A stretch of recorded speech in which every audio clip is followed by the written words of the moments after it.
Well guys, before we begin, I just want to say the intro to this video and subsequent files throughout the video really were plagued with microphone problems. That thing is thrown in the trash. It is no longer with us. But we just have to work through this period of when I was using it and it was starting to go on us, you know. So the next few, just bear with me. There may be some voiceovers and there may be some more music than usual, but that's the reason why. Okay? To make up for it, here's some foolishness that my 12-year-old came up with.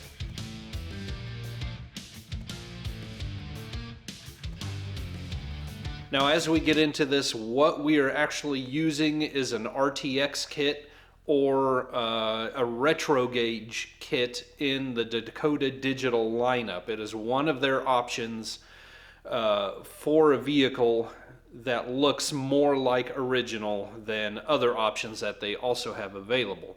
And that's what I wanted for this project, to make them look as original as possible and in the correct orientation that they originally would have been. Now, as for the other couple of items here, the shadow box or the blacked out bezel for the gauges and the clear plastic lens, those both came from Dixie Restoration Depot once again. The lens, you really don't need it, but I opted to use it. Other than that, I think we can just carry on as usual. I'll explain everything else as we go along. Let's get busy. Eugene, come say hi to the nice folks. Eugene? Eugene?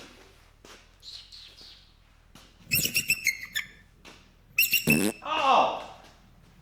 You almost hit me with that, Eugene. No, don't. The Jayhawker does not, nor has he ever, owned a bald eagle named Eugene.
I have our entire gauge pod capsule thingy out, and so I'm going to remove all of the contacts that the gauges snapped into. Like I said, they look just kind of like a glass fuse holder in a sort of way, sort of kind of maybe. Now in the instructions, their example did not have a clock, as you can see, as a delete plate, and so they just have an open cavity here. We did have a clock, so we have this plate, so that will have to be removed as well. Now, I don't want any electrical shorts. They say to remove all the bulbs, which I've done, and all of the electrical contacts. I'm going to remove all of this circuitry because I don't want anything plugged into the main harness that goes in here. You know, and then we have all of these exposed contacts. So all of this is going to come off, including our warning lights. Our gauges supposedly do have a high beam indicator and a brake light, warning light. And those are the only two that we had left to run once we were done working on this thing last time. So I'm just going to pinch these prongs together and pop all of these out, hopefully. Bit of a pain. You're embarrassing me. Move on.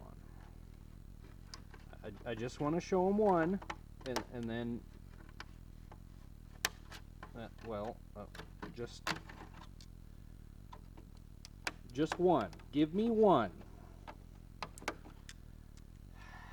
You lily-livered. There you go.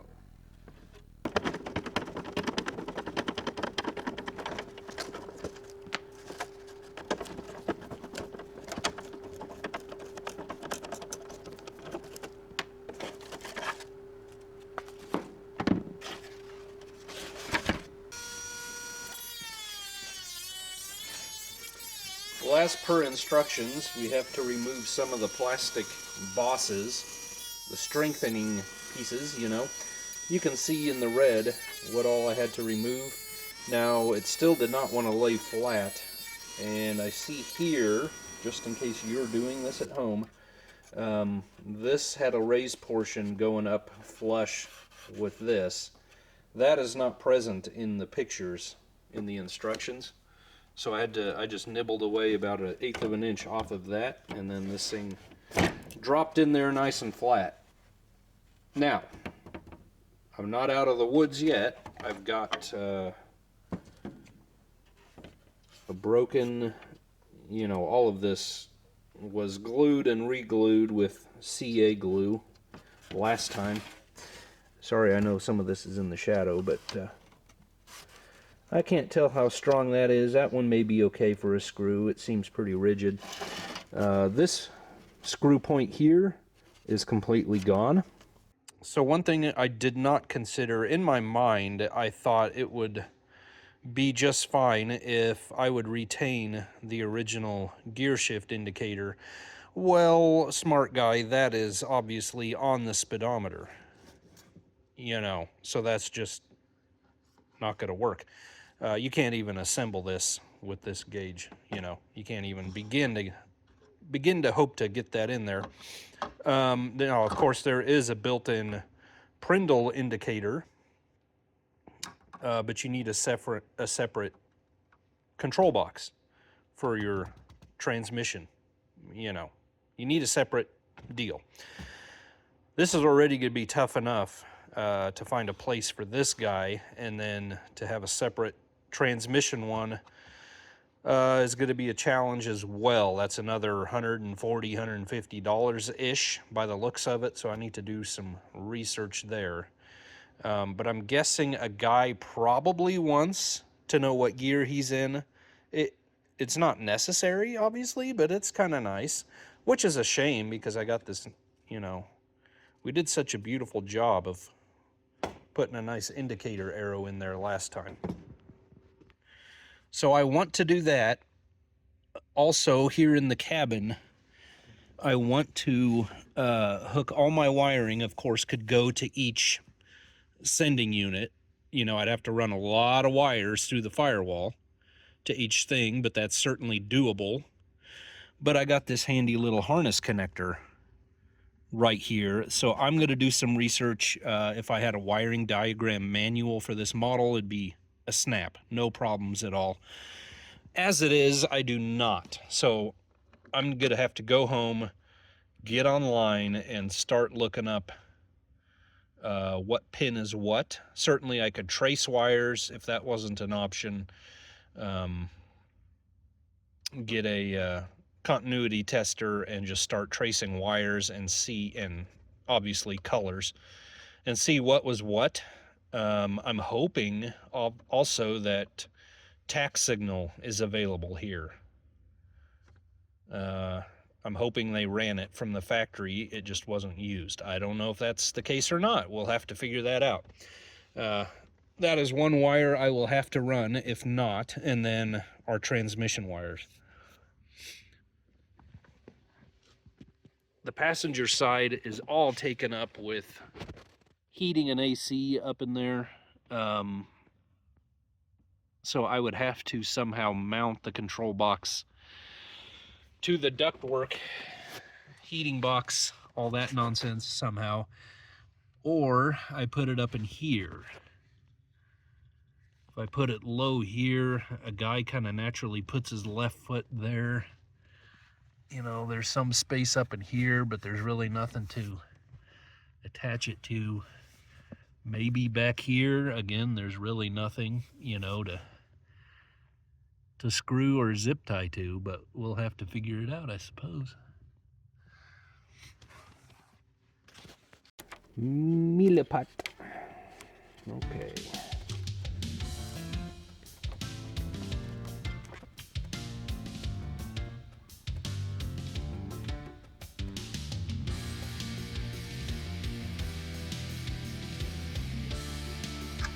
Okay, well, I really didn't know what to expect with this epoxy putty here.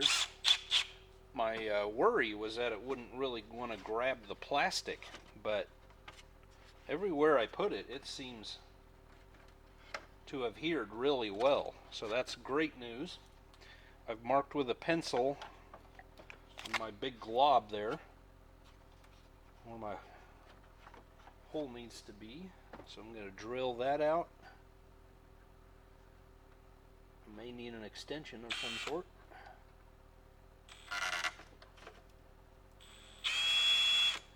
Yeah, I'll figure out an extension before I just make a monkey out of myself. Then I guess this is all ready to reinstall.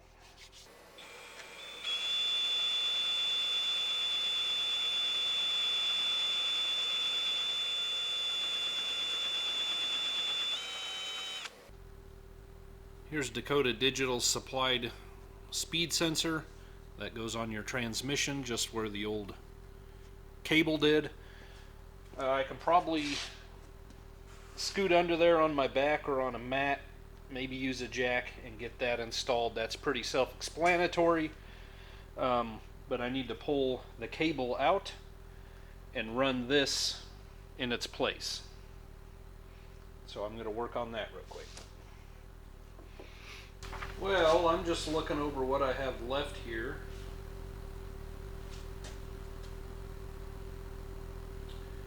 And I may be missing some stuff, I don't know, but we'll figure that out when it's very inconvenient. Alternator charge light, I'm not seeing that they want that anywhere. We have, we're splicing in ignition power, we're splicing in constant power to the battery fused already, and we have ground, so they may be like, as you know, as long as we're seeing 12 volts, we're happy. Because I'm not seeing anything else connected to the charging system here as far as the gauges go. Oil pressure sender that has its own harness, coolant sender that has its own harness, fuel gauge, I got that wire, instrument cluster lights, I'm assuming it is self-powered, so we don't need that. We'll just X that off. Light and dark blue left and right turn indicators, we got both of those. Ground, brown and white check engine light, don't need it. Check engine light yellow, don't need it. Pink and black, we've got it. That's the 12 volt ignition. High beam indicator, we got it. Seat belt warning light yellow, don't need it. Choke light, don't need it. Brake warning light, got it. Tach is white, I need to do that. And then 12 volt fuse battery is orange, I've got that. Well, I don't know where that white wire for the tach signal is going to go to. I'm guessing it just is wrapped up somewhere in oblivion in the factory wiring harness, since it wasn't used. Rather than tear everything apart looking for it, we are just going to run a new wire.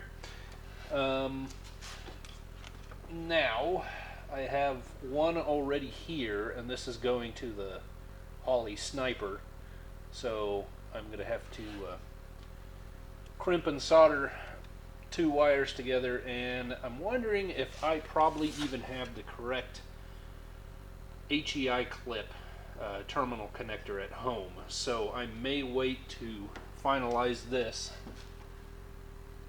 till I go check that out. Otherwise, I can just put another female spade connector on there and call it done. Okay, so back in the cab here, excellent news. I did find a cheat sheet. I will put that up on the screen.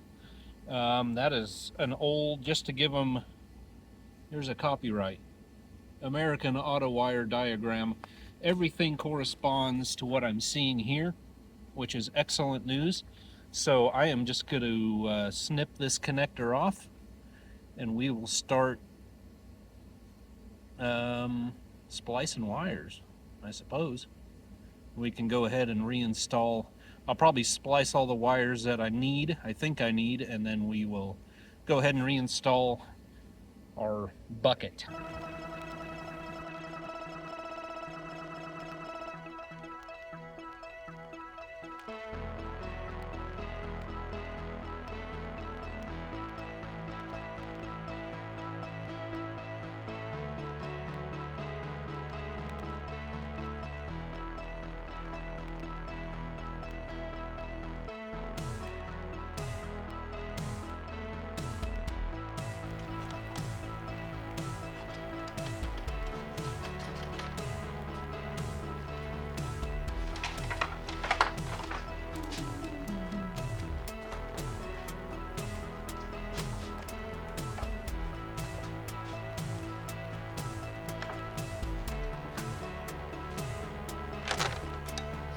Alright, I'm very sure that the brown is going to be our tail lights, among other things, that come on when you turn on the headlights. I'm not sure if this old insulation is going to cooperate here, but I'm going to see if we can just kind of T-splice right into this thing. Oh yeah. Oh yeah. So we just strip off a healthy dollop there and wrap this around.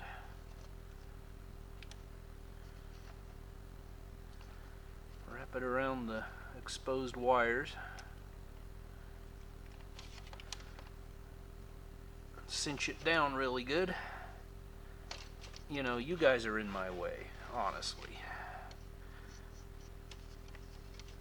And then we will solder that together, seal it up, and that ought to work really nice. I am just going to run you along with the headlight wires back this way.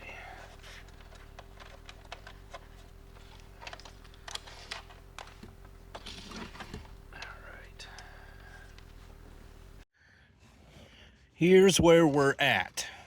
I've got our connector and the wires that are still connected to it. I just went ahead and wrapped it really well with tape, many layers, and then stuck it back in its bracket there. So that should not get into any mischief. I've taped up our splice here for our running lights. And then everything here is crimped, soldered, and heat shrunken. Sure. So now I'm going to reroute these things down below, and I think we can reassemble our whole dash here. So let's get to it. Our pod back in here. Our capsule. I don't know. I didn't realize it to begin with. I need a gear selector switch if we want to know what gear we're in. One of those things that isn't really necessary, I suppose, but might be nice to have. I'm sure he would want it. So I ordered it from Summit. That should be in a couple days. So we will just get as far as we can. Otherwise, unfortunately, that means another control box down below. It looks like a smaller one, but where we're going to put it all, I don't know.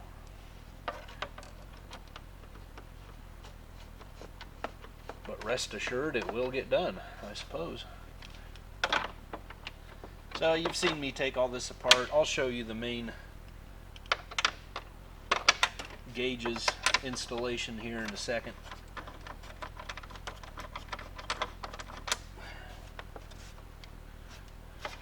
Otherwise, I'm going to do this by myself. All right, I have the little buzzer cable here. The display cable's hooked up on the back already. So we'll get this guy hooked up. Nice close-up for you, huh? There we go. Now we'll fish our display cable through, down along with all our other wires. Oh, turkey. Sorry for the movement. You're actually attached, you're sitting in the steering wheel, mounted to the steering wheel.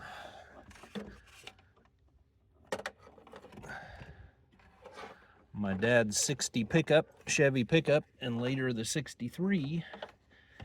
When we were little kids, my sister and I would sit in the bottom of the steering wheel and rock back and forth. And really do the rag joint a lot of favors, I suppose. So that was fun.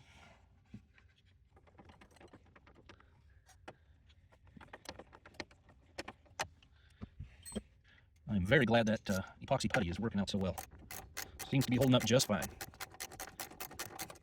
Is this doing anything? That's a different size. What are you?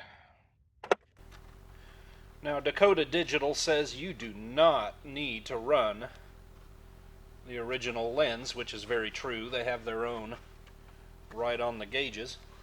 We have a brand new one. I'm going to put it in. It'll retain that factory cover, or factory look. Just a nice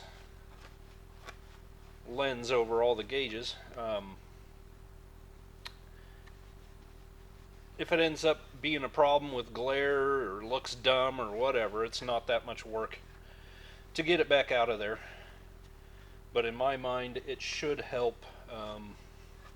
You know, it's an easily replaceable unit. Something you can clean easy.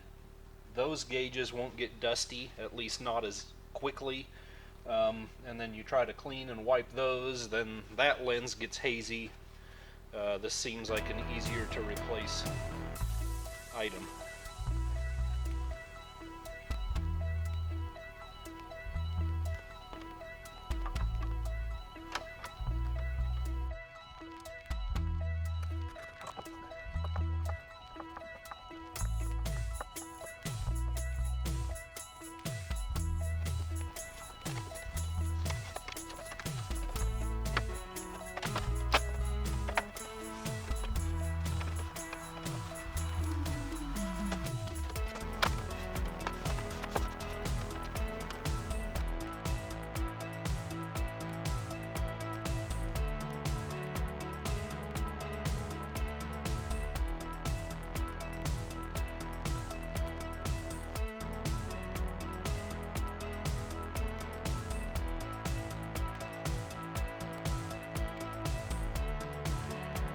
Well, I've reached a temporary stopping point.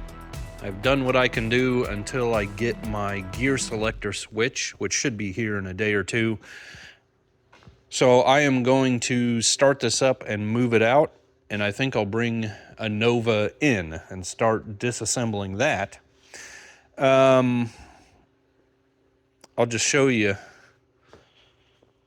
what's going on here. I have my oil pressure switch. Well, it's deep within there. I know it's dark, but it's in there, where the old gauge one was. Then I had real misgivings about the temp sender, or oil pressure sensor sender, temp sender, coolant temp sender. I really want to put it in the head, but we've got a lot of plastic on this thing, and that would actually touch the header, and just being anywhere near that header is going to melt that son of a gun. So we're not doing that. I really didn't like putting it where I did in the thermostat housing there, but I really had no choice unless I wanted to get crazy with like a T off of the Holly sensor, teeing off the heater line, something like that. But I did happen to glance at the sheet that came with the sensors. Just kind of outlines everything you need to do there, and they do in fact show it installed in the thermostat housing as one of your options. So that's fine. You know, it's not at the source of the heat in the head, but that's apparently good enough for them, so it's good enough for me. Speed sensor needs to be done. Gear selector switch, when that shows up, needs to be done. So this really needs to be on a lift to get to the transmission. This is what this is looking like in here. I got my speed wire ready to be cut to length. Got my little buzzer. I've got the switch for when you are doing like calibrating and going through menu selection, I suppose. So I have done everything. So if you need to work on wiring, obviously it's accessible, but ultimately it will all be tied up nice and neat and somehow secured up by the fuse box. Okay, so that is what that's looking like. And then just for fun,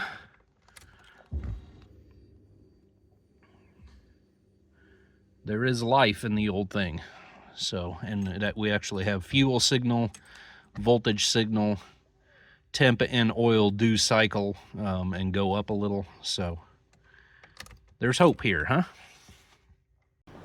Our gauge unit is an RTX retro gauge.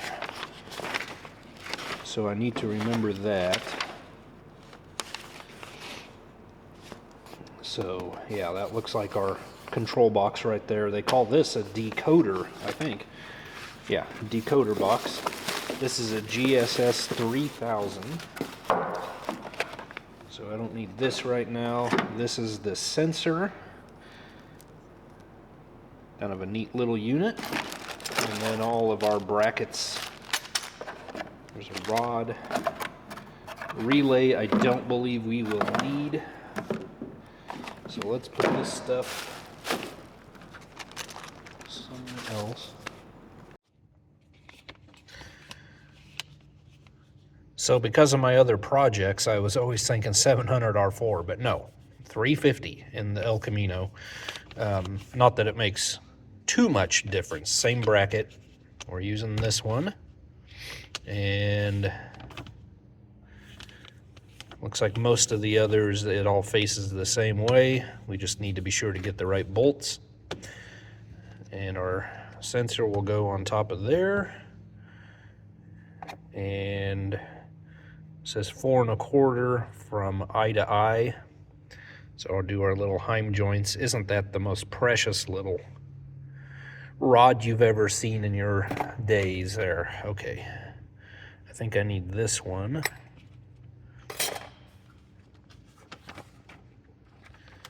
To go on the detent lever or rod.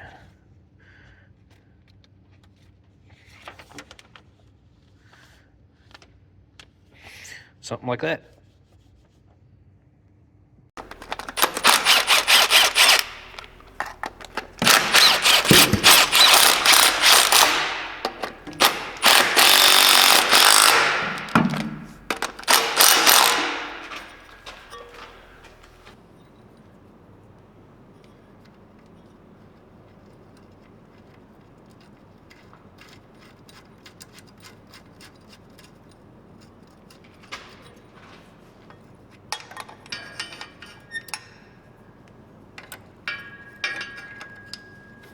Well, that doesn't work.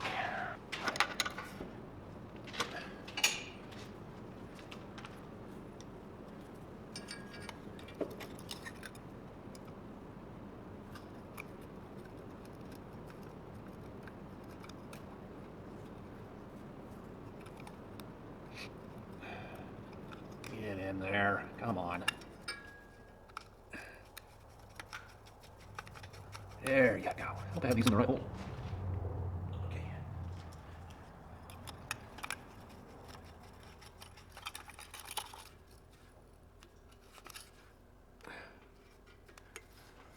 Alright. This is all reminding me of doing model airplanes and boats and cars and stuff when I was a kid.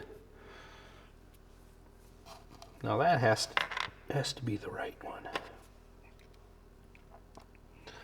Do you go in here? Yeah, you go in there.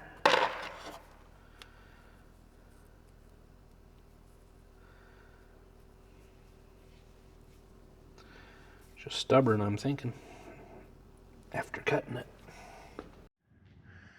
You know, sometimes in life, some guys just seem to have it all. You know what I'm talking about?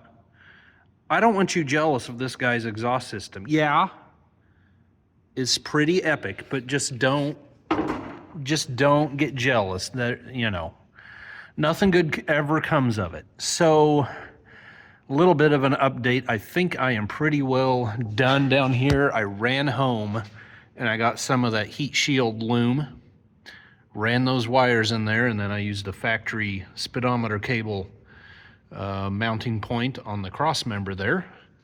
Got that all nice and secure. I'm not doing much for the looks of this vehicle this away, but then when you know, step back and you consider the looks of the vehicle, maybe I am. I have our speed, there's our speed sensor. Pretty cool little unit, cable all hooked up. Now, I wanted both arms parallel. So the one on the detent rod, I've got angled a little farther forward, and you can see, if I sneak you up there high enough, I pretty much have that lever parallel with the other.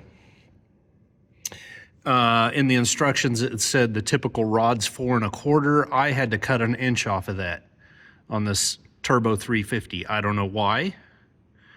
But to get those parallel, I had to cut it down that much farther. That's just where I am. So I think everything else is tied back where I'm pleased with it, where it's not going to get into trouble or melt immediately. So I think what I'm going to do, I'm going to lower it down. Well, maybe I can do that right here. I want to put it in low and make sure the lever on the sensor doesn't doesn't bottom out on this peg. You see these threads back here? There's a peg front and back that the lever bottoms out on. And I just want to make sure we are getting our full range of gears, and if we are good to go. We are done down here. So I'm going to do that real quick and take it from here. Hey, glad I checked. A guy did not have his head screwed on straight. This is the correct orientation. This is park. And this all goes counterclockwise. So, let's try it again. I've gone through my programming gear positions procedure. So you can see we're in park.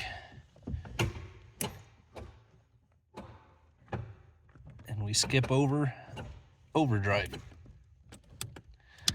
And up top, we've got our Prindle indicator now. Excellent. Okay, so I've got a state-of-the-art hook and loop system going in. Now, the manual does say you can absolutely use Velcro to attach this where you need it to go. It does not, however, say that the add-on decoder for the speed sensor, you can just piggyback the wiring as far as the ground and the ignition power to the control box. But it also does not, it doesn't say it, and that can be construed a couple ways there, you know.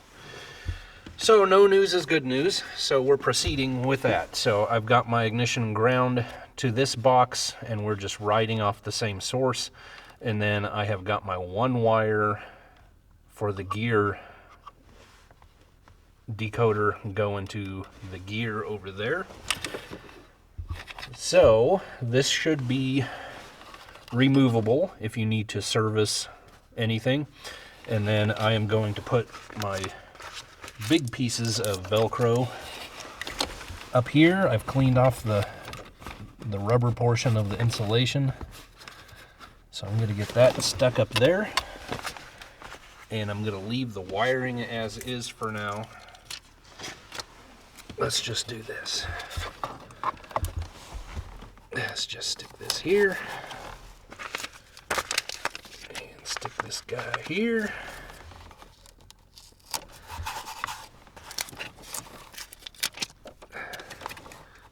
That guy there. And where's my other one? Where's my hooks? Well, this is a fine kettle of fish. Where'd you go?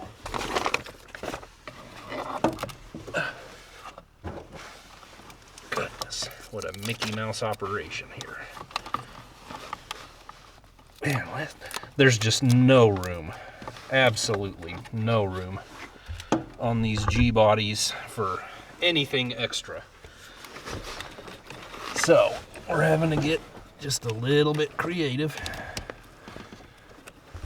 And I'm going to put it up here behind the brake pedal. I think that's the safest option.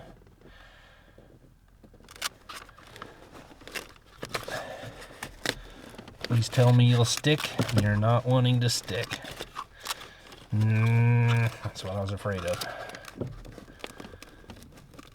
I cleaned it really good too.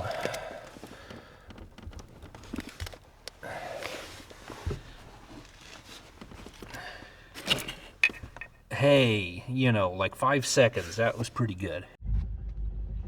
All right, well, here we go. I think everything's working. Got high beam indicator.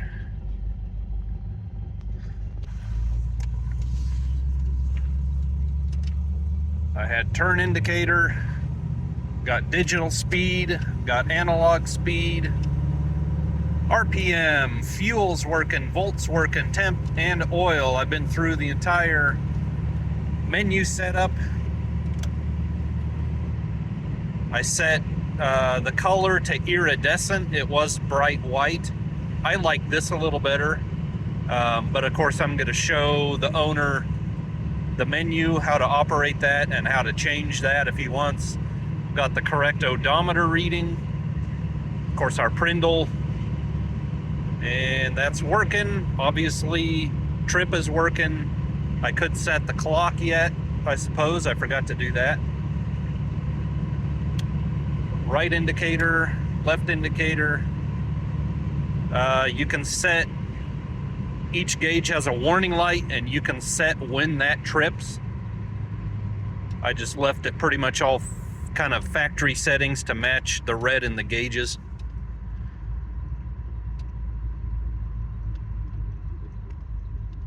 So very good. I am very pleased.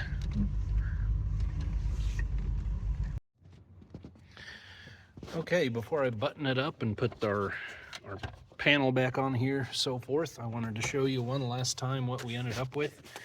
I could not get my Velcro to stick to the pad, which isn't too surprising. I mean, I wiped it down and cleaned it really good, but it just didn't want to stick to it. So I just ended up running some truss head screws into that stuff, and as long as we just, you know, take it easy on it, it should be fine. And then that way it's easily removable.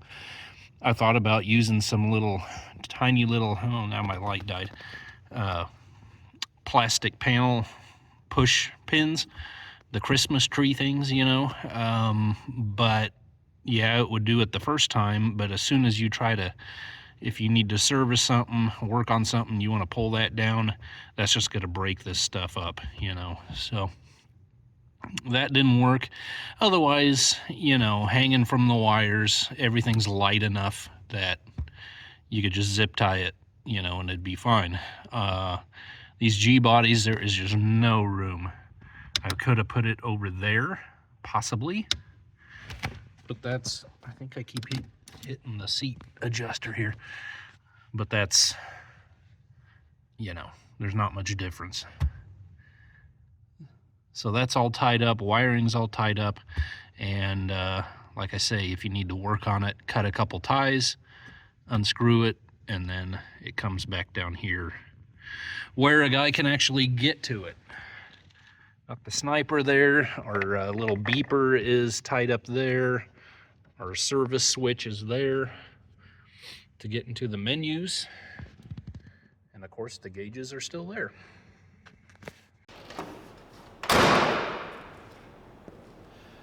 And there you have it, guys. This one is ready to go back home once again. Kind of a fun little project, honestly. Of course, I am the weird kind of guy that actually enjoys automotive wiring on some levels. It does get tedious, and in such cramped quarters as this, it's not always the most fun thing, but I don't know. I do enjoy it on some levels.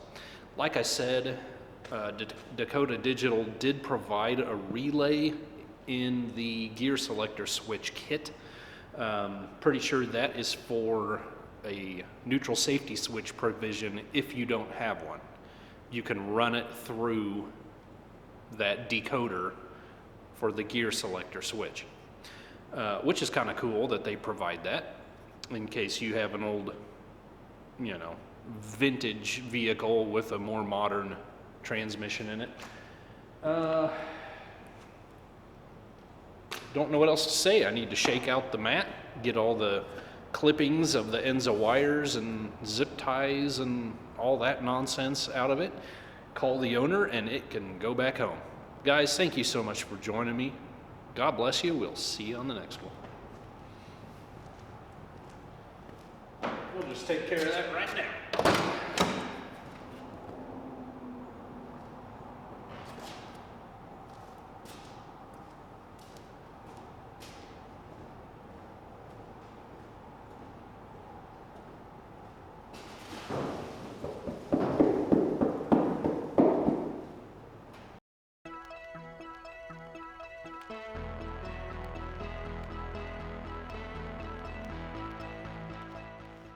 So I finished the El Camino, it's probably a week ago, and immediately the customer brought it back. When I calibrated everything, everything was great. I drove it a couple miles.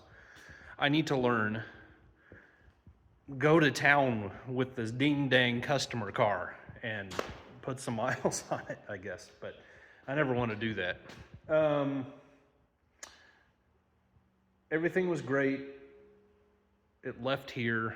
And I got a call that afternoon that oil pressure went all the way to 0 and the red light and the warning buzzer started going off.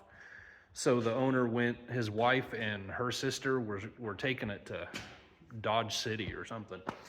And he went and looked to see if he could figure out what was going on, and he ended up just driving it straight here. And on the way home, or on the way here, then the speedometer started going wonky, and it ended up at 0 miles per hour. So when he got here, I fiddled around with the oil pressure connection at the sensor, and it worked. I took it out for a drive. We had speed, but it was kind of all over the place. I called Dakota, excellent company, excellent customer support. I've talked to them like 3 times now, and I always get in right away. So they have enough techs to handle the calls anyway. But I'll show you what we had to do. Sorry for the overly long explanations. Thinking off the top of a guy's head is not my strong suit.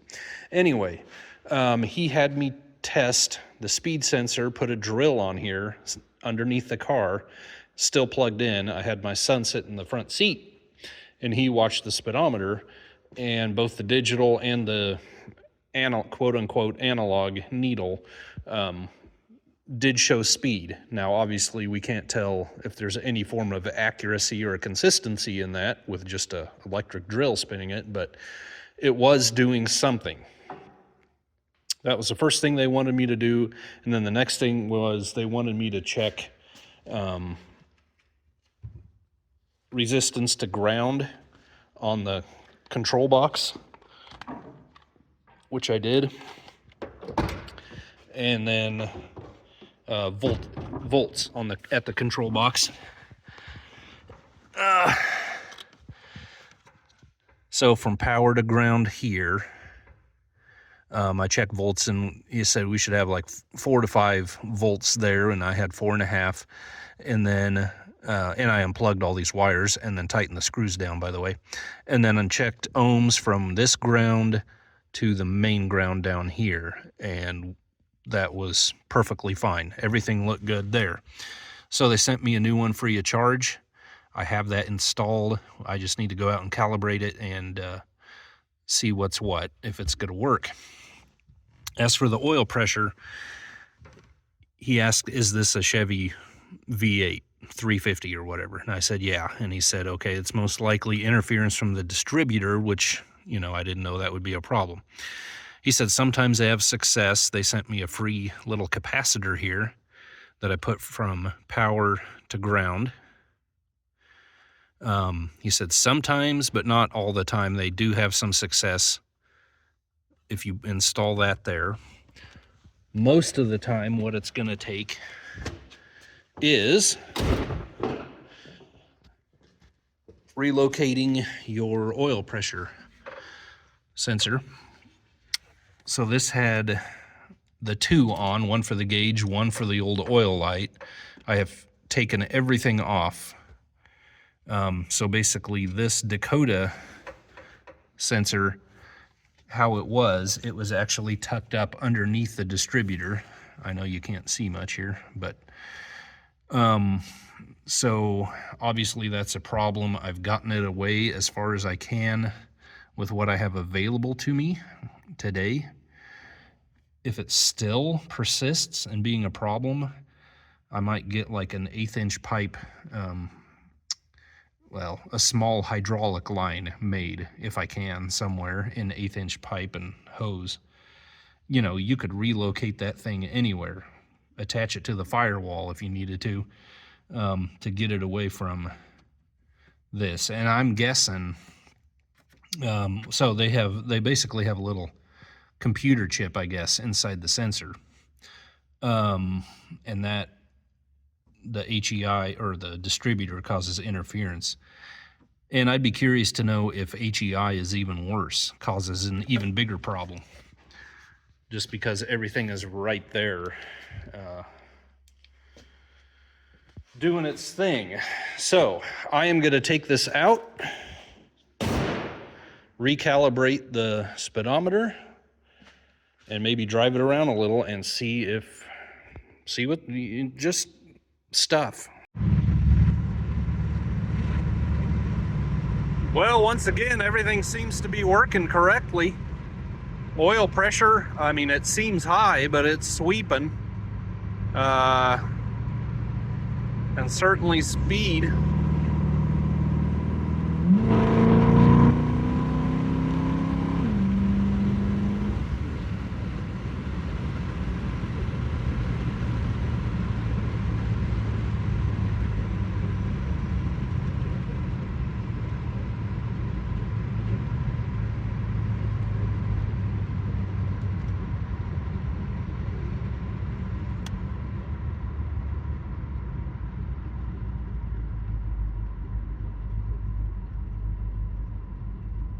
Thing hasn't even warmed up yet. It might be barely creeping up. When it's 20 degrees in the shop in the morning, right now it's beautiful out. It's like mid-50s. I'm gonna go all the way to 0. Yeah. I guess I'll drive it around a little, make sure it's gonna work. Well guys, repairs are all made. By the time I get back, a couple more miles, I'll have driven it about 10 miles. And we have no problems so far. So, I don't know. I guess I'll give the guy a call and see if he wants to come get it again. Try it again. I hope you guys don't think that I report on failures like this just to get a dig at the companies that sell the stuff. You know, I'm pretty forward. When I don't like a product and its quality, I pretty much let you know, I think. Like I say, I was very impressed with Dakota Digital's tech support. They sent me all the fixes for free. They seem very knowledgeable, and so far it's working. I think the thing with a distributor, that's out of their hands. They cannot help that. All they can do is give advice to fix it, and they did give me one free product to fix it, and they sent me a free speed sensor. They said normally we don't even have problems with that one. So, I mean, it's working great. Anyway, thanks again, guys. We'll see you later. Bye-bye.